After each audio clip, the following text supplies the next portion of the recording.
I'm Mark, I'm 19 years of age and I'm a scooter rider.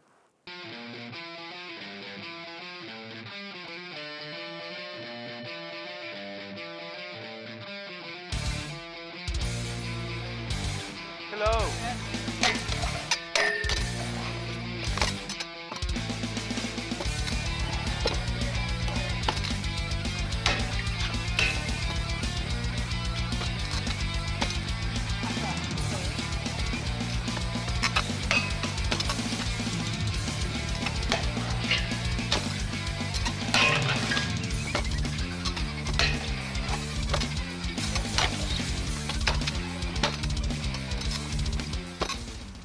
I started at a very young age. I started at 13, so I was not in the best mental state at the time, to be honest. And scooting was definitely an escape. What's the day in the life like riding scooters? Wake up, have a coffee, go to a skate park, try the same trick for a few hours, hurt yourself. Rinse, repeat, I guess, until you land it. It's so much fun, and the community as well, it's so good. Like just being able to go to the skate park, know some people there any time of the day, and just being able to have a chat and ride and regress with your friends is so much fun. So in 2017, I watched this YouTube video, and it was a guy called Tanner Fox that used to make scooter videos back in the day. And I saw him do one trick, and that like blew my mind. And I think like 3 days later, I gathered all of my birthday money and I spent it on my first ever scooter. That was like the start of it all pretty much. I just wanted to get to a point where I could be just like this one guy I saw on YouTube. Being able to do tricks and just hang out with friends at the skate park just seemed like the coolest thing. Just being able to rock up and just be able to talk to someone for hours, like no matter who they are.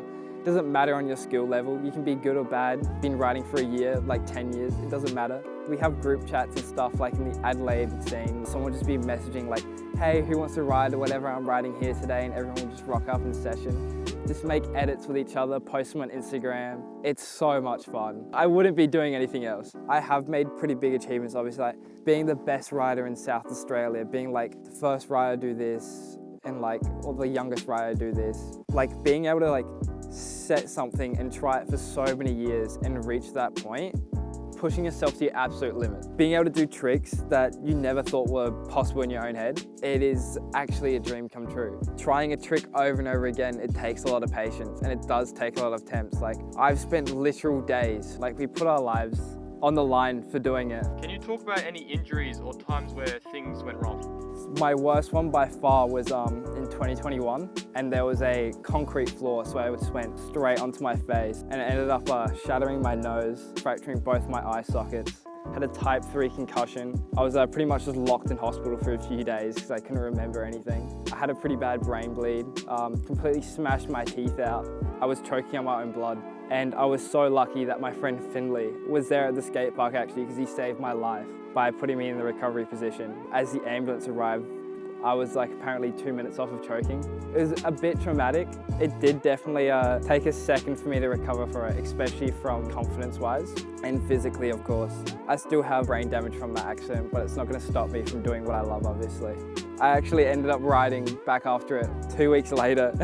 Which definitely wasn't the smartest idea, but it definitely showed my attitude towards the sport. Like I just loved it so much that I just wanted to get back into it straight away, as it was my escape from reality, I guess. It's actually, honestly, at one point was half the sport for me. Making edits together, just sitting at a skate park, just filming each other for hours and hours on end. When I'm 70 years old, I guarantee I'm still gonna be ripping my scooter around every now and then. It's something that's gonna stay with me for the rest of my life. Buddy. Whoa! That was it!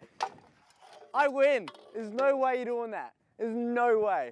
My name's Josh Manders. I'm 19 from Adelaide. I ride scooters semi-professionally. I guess I don't make money for it, but you know, I do my best. I enjoy doing it every day if I can.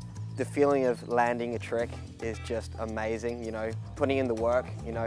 At this point in time, like I'm not doing it as crazy as I used to.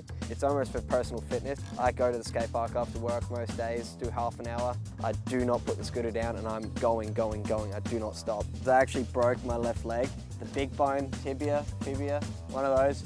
Got a corkscrew fracture in it. I was out for a good 8 months. Being away from for a scooter for that long sucks. Other injuries, pretty much, you know, broken fingers, broken toes, they just come and they go. We don't even go to the hospital anymore for those. It just happens.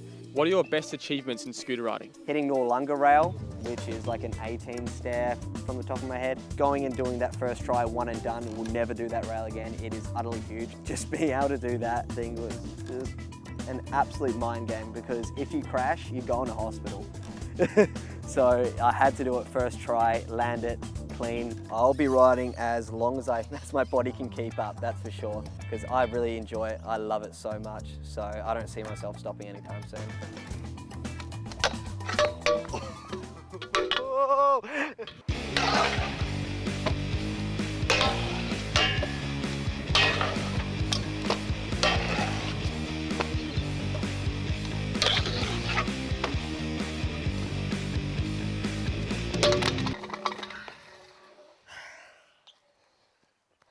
How many times do you fail a trick?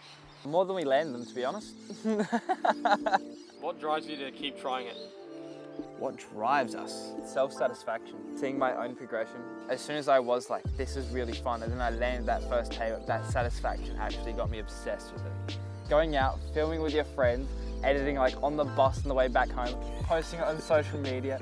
Because the scooter community is actually so tight as well on social media, like you meet so many social media friends, and like I did end up gaining a pretty decent platform, which is great, because even when I went to places like Melbourne, interstate and stuff, like at a skate park, people instantly recognized me and was like, yo, you're that Mark guy I've seen on Instagram, whatever, you've done this and that, it's crazy. And then you end up just instantly having a friend there to ride with at the skate park, which is always just so much fun.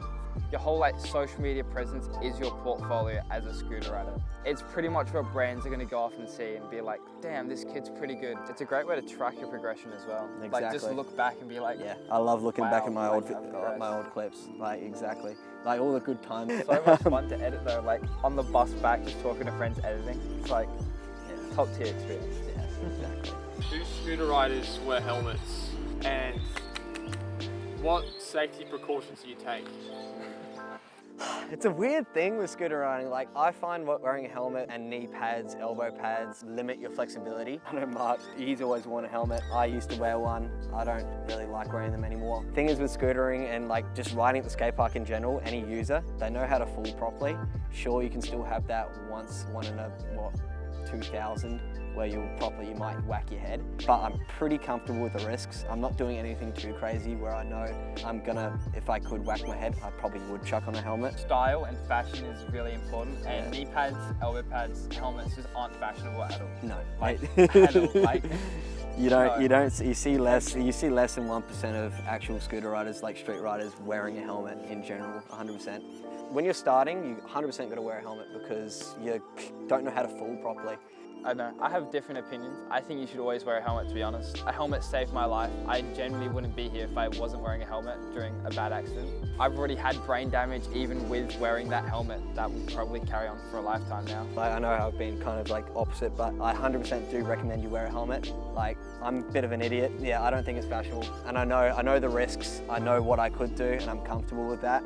I'll tell you what, Always I feel in pain. like I have the body of a 60-year-old man and I'm 19 as well. This morning when we went out, I had to jump in Mark's massage chair to be able to move, man. Like, you do feel older than you are.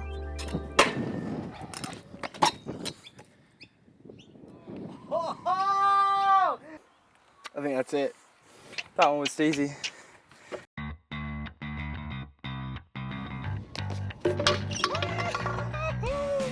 Because I'm going to get this first try. Yeah, for sure. Oh, shit! Thirsty! Oh my god! Damn! Daniel, back in the game with the white man. Spicy. Spicy. Yeah, that's good though. That the filming? Huh? Filming good? Filming was mid, but filming was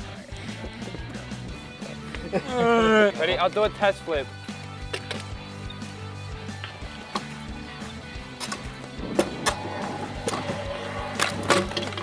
Oh my goodness. If I had my helmet on, That might help. If I had my fucking helmet on.